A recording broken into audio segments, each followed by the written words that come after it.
Hi friends, कशा आहात सर्वजण? सगळ्यांचं नवीन एका व्हिडिओजमध्ये स्वागत आहे. तर आज पुरणपोळीचा स्वयंपाक बनवलेला होता. गुरुवार होता, सकाळची देवपूजा वगैरे आवरून घेतली.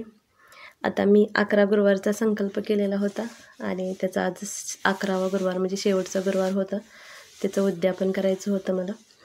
तर सकाळची अगोदर देवपूजा करून घेतली. स्वामींची पूजा करून सारामृत ते वाचून घेतलं, कारण सकाळचंच मी टाईम ठेवलेलं होतं सारामृत वाचायचं. तर आज सकाळीच ना मोठा असा पाऊस पण झालेला होता. तर उंबरट्याला हळदीचं लेपन वगैरे करून घेऊन पुस्तक माझं वाचून झालं आणि मग सायंकाळी नंतर मी पुरणपोळीचा स्वयंपाक बनवायला घेतला होता. तर पुरणपोळी कशी करायला वेळ लागत नाही, झटपट होते, जास्त असं काही नाही. आणि आमच्याकडे सगळ्यांनाच पुरणपोळी खायला पण आवडते आणि भरपूर असं पुरण असलेली पोळी आवडते. तर अगदी छान अशा आणि झटपट 1-1.5 तासामध्ये तरी स्वयंपाक होऊन जातो, थोडासा असेल तर. आता जास्त क्वांटिटीमध्ये करायचं असेल तर मग थोडासा वेळ जास्त लागू शकतो. पण आता आम्ही कसं मी 1 पाव किलोच डाळ घातली होती आणि स्वयंपाक असा बनवून घेतला. मस्त अशा पुरणपोळ्या गरमागरम.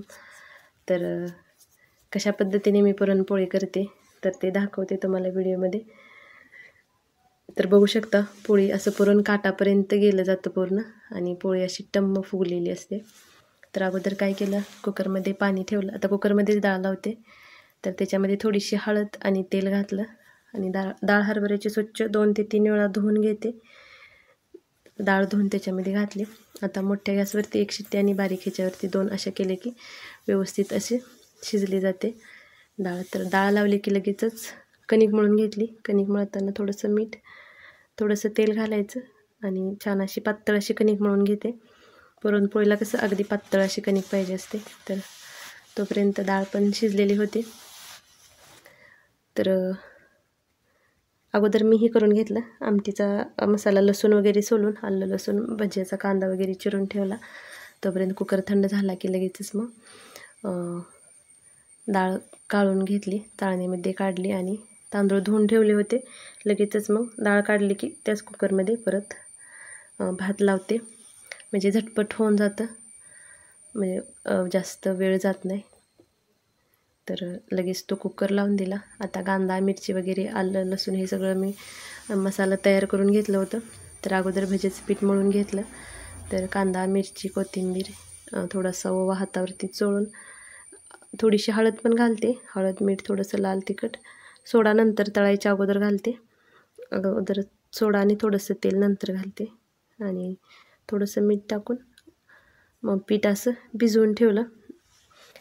आता पुरणपोळीचा स्वयंपाक म्हणलं की भजी हे आलंच आणि स्वामींना तर पुरणपोळीचं जेवण जास्त आवडतं आणि त्याच्यासोबत भजी.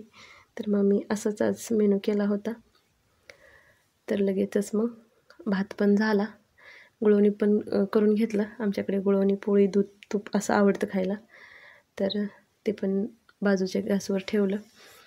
तर लगेचच मग एक जाड बुडाचं भांडं घेते पुरण परतायला, म्हणजे पुरण खाली चिकटत नाही. थोडंसं खाली अगोदर तूप टाकते, नंतर गूळ घातला आणि डाळ हे केलेली होती ती डाळीतलं पाणी सगळं नितळून गेलं होतं.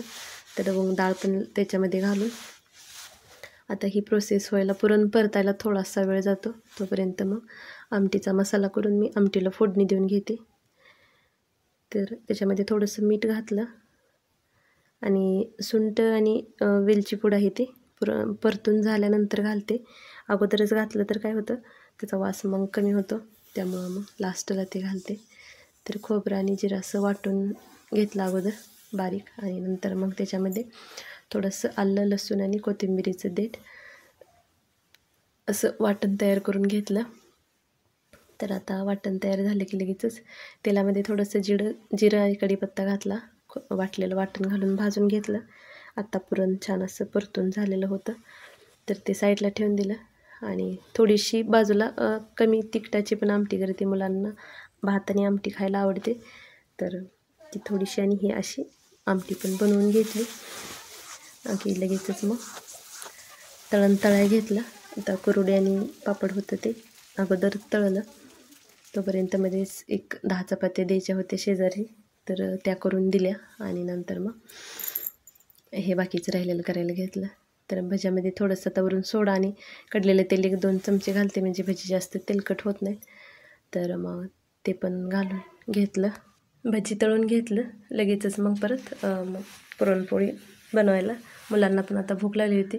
कृष्णाला भजी म्हणलं की अगोदर दे, पीठ मळलं की लगेचच करून दे म्हणून त्याचं चाललं होतं.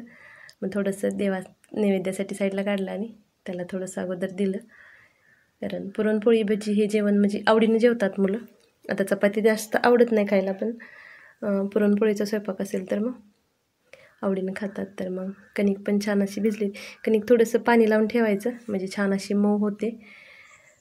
आणि गव्हाचं पीठ, गहू शक्यतो कसं पुरणपोळी बनवायची असेल, आता आपल्या गावाकडे पण अगोदर असे करायचे बघा. सण आला की अगोदर 2 दिवस दळून आणलं जायचं गहू, म्हणजे जास्त दिवसाचं पीठ असल्यानंतर पण व्यवस्थित येत नाहीत पुरणपोळी. पीठ लगेचच म्हणजे दळलेलं आत्ता 2-3 दिवसात दळलेलं असेल तर मग छान होतात पुरणपोळी. मग लगेचच अगोदर 2-3 उंड बनवून घेते, म्हणजे नंतर मग लाटून भाजून मग घ्यायला पटपट होतं, वेळ लागत नाही. आणि भरपूर पुरण असलेली अशी पोळी आवडते, म्हणजे जेवढी कणिक आहे त्याच्यापेक्षा थोडं तरी जास्त पुरण असावं. पुरणाचा उंडा कणकीच्या उंड्यापेक्षा मोठा असावा. तर मग असं 2-3 अगोदर उंड बनवून घेतलं आणि नंतर मग पुरणपोळी लाटायला सुरुवात केली. आता मुलं पुरण पण असंच खातात, म्हणजे पुरण कसं गोड व्यवस्थित असलं आणि त्याची वेलची आणि सुंठ भरपूर घातलेली असेल की पुरणाला चव येते छान. पोळी जरी तूप लावून अशी जरी खाल्ली आपण तरी पण म्हणजे ती खायला छान लागते, चव लागते त्याला.